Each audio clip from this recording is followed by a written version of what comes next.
Wabhinga richatobati moto. Shumba. Tagarisa edu musinombotumirawo kana mari kumusha kwedu. Ana mama wakutokomplaina vasina kana mari yechigaro. Okay, totumira $20 mangwana. $20? Yakawandisa? Tobvisa imwe, tobvisa mari. Shoma shoma mari iyoyo. Inokwana chii? Ichoma. Tuwedzera $1 kwachita 21. Saka zvakasiyana chi? Iwo usada kundinzwa wanzwa iwo. $21 inoshandisha. Unoziva kuti mari iyo inotenga grocery rekuti munhu anouchira akakwetwa maoko. Ungati mari shoma iyo inonongwa. Munombodya grocery rakawanda sei kumba kwenyu? Nemavuyiro wakaita ukaponda pakauya panapa maimbodya grocery rakawanda sei? Ai ndiudze maidya grocery rakawanda sei?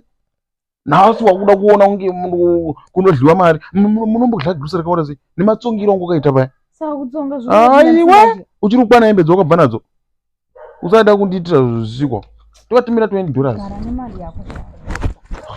Kutondishamisirira maimbodya magrocery akadini mabondero angu akaita oya. Mari yako. Gara nemari yako. Watonditena off. Swedera.